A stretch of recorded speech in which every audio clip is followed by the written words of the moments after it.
What's going on? Cool. Totally answered myself on that. So I want to share something with you.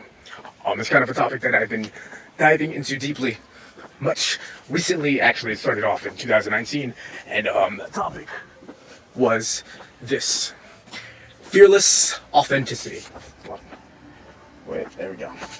And what I mean by that is, if you've seen my video from the past on my stories on my Instagram, I talked about something I heard about when I was listening to a podcast with Jocko Willink, Navy SEAL commander, badass dude. He's now a best-selling author. He's a leader of men. He's powerful. But it was a podcast with him interviewing Jordan Peterson, who's a behavioral psychologist. Badass. Like, he's now well-renowned all over the fucking world. You can look him up as well. And one of the things that he said was, I'll just give you the hashtag. It was be dangerous but disciplined. And to break it up, I'm not going to give the whole synopsis of that, but I'm going to give you like a quote that I thought was so fucking powerful. I do recommend, by the way, that you watch that podcast, Be Dangerous but Disciplined, with Jocko Willink and Jordan B. Peterson.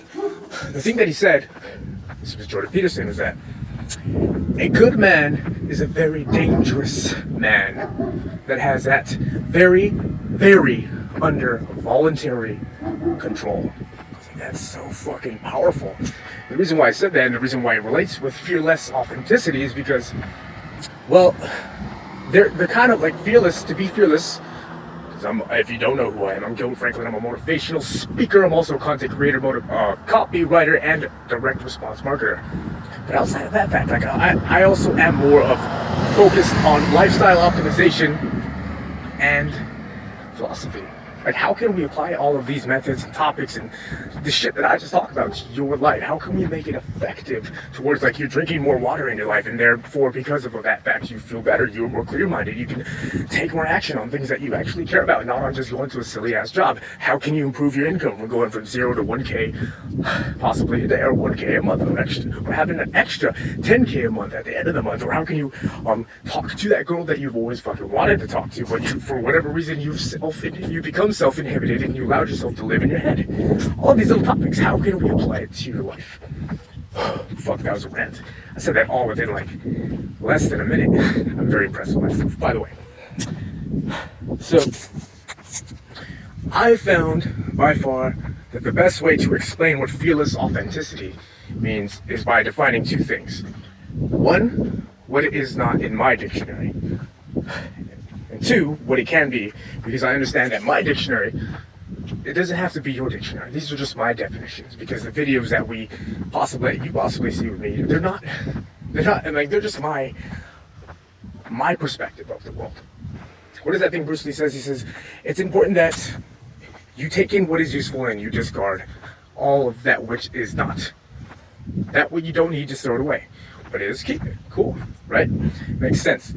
So I'm going to give you what I think it is in my own definition. So it doesn't have to be about jumping out of planes. It doesn't have to be about racing cars, although those are badass.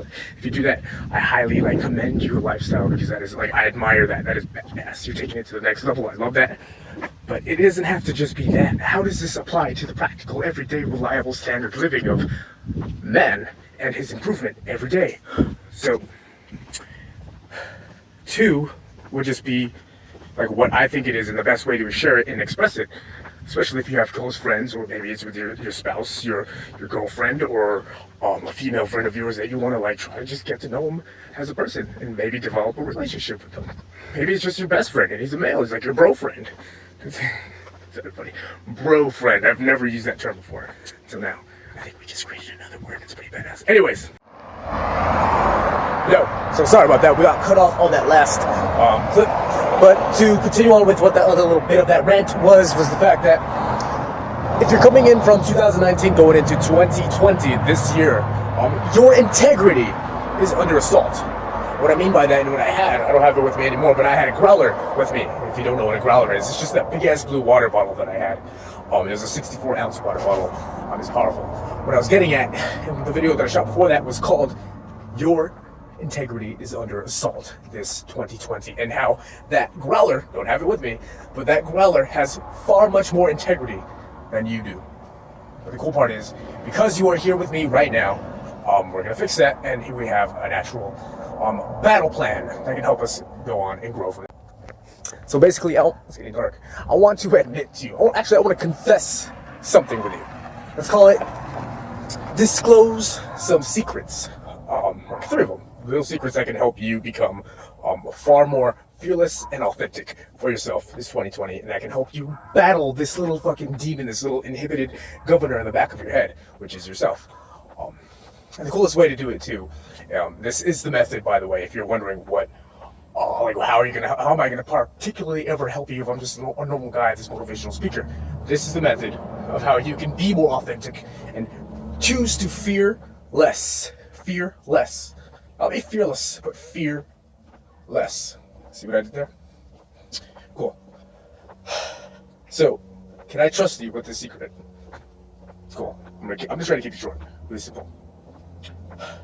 Let's see, it's 2020 now.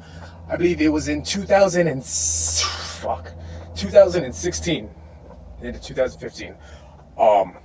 It's like an embarrassing story, but it is definitely how my whole journey began. It is how my this path, this mission, this like route of where I am and where I'm going is where it took place.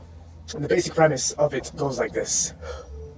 I was a 20-something virgin. 20-something-year-old virgin boy who was just hopeless. He was naive in the world, and he got his heart broke. That's how I was. I was just this heartbroken virgin 20-something-year-old who didn't know a damn thing about the world. I mean, don't get me wrong, I have 2 older brothers, but I mean, they were off themselves. They had their own family. They had their own things to deal with, and that's fine. I get it.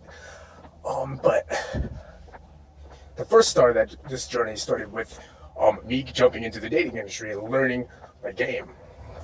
But the reason why I did it was because there was a girl. And that girl, looking back on it, I'm still embarrassed about it. But she broke my heart. Not once, not twice, 3 times. No, I'm dumber than that. I'm too dumb. At the time, I was far too fucking stupid. Not even 3 times, 4 times. 4 times.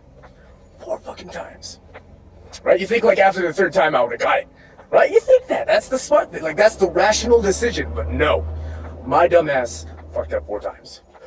Actually, I didn't fuck up. I was just a needy, repressed. Like I said, I was very naive back then.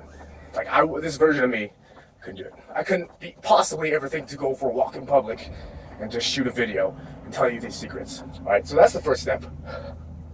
That is what kickstarted it and what created this whole initial deep seated interest for personal development and high performance lifestyle optimization. So that's one. The second most embarrassing thing, and this was actually really recent, it's embarrassing and it's also really it hurts my soul because this one I know for a fact that I don't want to say it could have been avoided, but it could have been avoided. And it was this past 2019 in October 18th, I lost my puppy. And what I mean by that is, I had a pit bull. I got him in 2012. His name was Zero Franklin. He's black. The reason why it was called Zero was because I named him after a Mega Man character, a video game. Mega Man character, Zero Sword. I named him after that. But I lost him because of, he had a growth on his testicles, on his balls. What I mean by that, if you want an image, I'm trying to plant an image in your brain, but his balls were the size of a fucking grapefruit. An overgrown grapefruit. I'm not even joking. You could place it in your hand. Not that you want to grab his hand, but you place it in his hand and they'd still outfit your hand. It's ridiculous. So, and not only that, he also had a growth on his chest. So it was a little, actually not a lard of fat, but it was growth. If you know what a growth is, then I don't have to keep explaining myself. And I'm let down by that because he got testicular cancer, and I was really mad. It was a lot of the things that drive me today was the fact that I didn't have enough money at the time to actually take my brothers offered to help me, my mom offered to help me, we could have got insurance and all that stuff, but it still wasn't enough. I was hopeless. Absolutely fucking helpless. I had to put him down. I mean, don't get me wrong, he had cancer, testicular cancer, and it just got worse. But I had to put him down. But it could have, see what I'm getting at? It could have been prevented. But it didn't. I didn't do it because I chose to take the other route. And you know what happened? I lost my puppy. Okay, so hopefully we're not like holding this one up far too very long. The third most, I guess we can say, embarrassing fact, maybe not even embarrassing, was that it's disclosed fact. Another reason why what drives me was in the beginning of 2016, March 3rd, at 3:30 p.m. I lost my dad. My dad. He's like a British mystic man, hermit. He used to live in the desert. We brought him back down. I used to take care of him. I used to get paid by the state to take care of him, do all that stuff. We lost him as well to cancer. I think it was stage 4 lung cancer. And he also had like a collapsed lung. It was pretty insane. And like a month before that, so I even lost my other dog, which was the mom of the dog I lost last year. I lost her 1 month before he passed away. So like that was a whole depression period. I'm not gonna jump into that. So what was so enlightening yet repressing for me at that time was that growing up, I don't want to say he wasn't always around, but rather, he couldn't. My mom and dad were separate. I lived with my mom. All right, let's just disclose that. My mom and dad were separate. So as I grew up, I would go see him every so often, or he'll come down and pick me up. We'd go do something. Come back home, he'd leave. Like he wasn't always there. But it was still a good dad in his own way. But in some sense of the word, he wasn't there.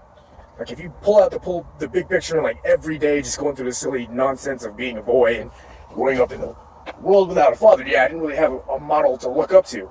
Again, my brothers were around, but like they're still my brothers. They're like 20-something when I was growing up. And if you're a 20-something-year-old, you don't want to deal with like a 14-year-old. Because he's still trying to figure his fucking shit out. And they're still trying to get their stuff going. Does that make sense? So, you don't want that. They didn't want it, and I get it. But I didn't have that role model until about, like I said, with the girl, like until about like 2016, the end of 2016, after he passed away. I had to find that mentor. And I suppose that is another reason why I look up to the people who actually aspire to be bigger, to be ambitious, because they too, like you, if you're watching this video and you can relate, they have started from nothing. And we're all trying to learn, we're all trying to be ambitious. We all need these role models that can help us get to that particular basket of oranges over there, that's funny. This particular, I don't want to say acquisition of something, because I'm not looking for something that's truly outside of me. I'm trying to improve myself, but like, it can help us take our life, our mentality, our physicality, our expression, our spirit to the next fucking level. And a part of that comes from having a good male role model in your life that is grounded, that is strong, that will go against the fucking rising tide, or is the fucking rising tide, and he's standing against the narrative of society today. So it's hard. It was hard. And again, it's easy for me to say this too, and it's easy for all of my friends and all of the people that follow me, like, dude, you're so cheerful. Like, you're so enthusiastic. You always have energy. I don't know why every time we have a conversation, like, I don't understand what you're saying, but I just feel happy. Thank you. Fucking thank you. That's because I've had a really hard life growing up. I used to live in a place in San Bernardino. You think San Bernardino's bad? It's actually not that bad. Jesus Christ, man. That guy can fucking talk, can't he? It's insane. Like, I don't know. He just keeps going and going and going. And sometimes, like I said, I don't even understand him. But for whatever reason, he just makes us feel good. I just tell a lot of stories, and I talk a lot. And I have a good tonality. I look really good. What can you do from that point? Anyways, you've made it this far. Thank you so much. I'm going to keep it simple. The whole mural towards being and practicing becoming this fearless, authentic version of yourself. It's simple. There are 3 steps, okay? Think of it as if you're playing a game. If you have a significant other, you have like your wife, or you have a husband, or if you like, or imagine you're going to a barber shop, and your barber, you have a relationship with your barber. I mean, it's like platonic. You're friends, or like you could just throw up that conversation and you just talk to each other. There's no judgments. There's no, oh yeah, you shouldn't have done that. That was a fucking stupid decision. No, none of that.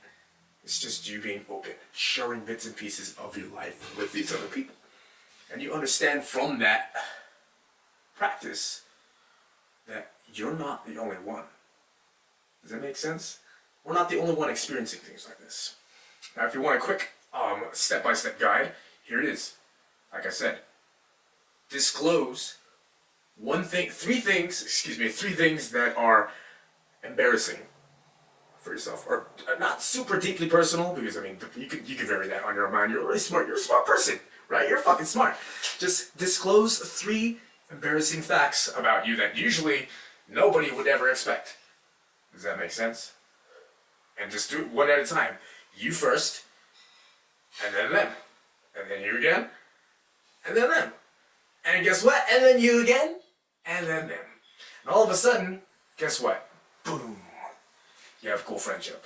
And even better, if you're at the barber shop and they're cutting your hair and they're doing that, your hair is probably done by then, and you made a friend, you made a brand new friend, you feel like you know somebody.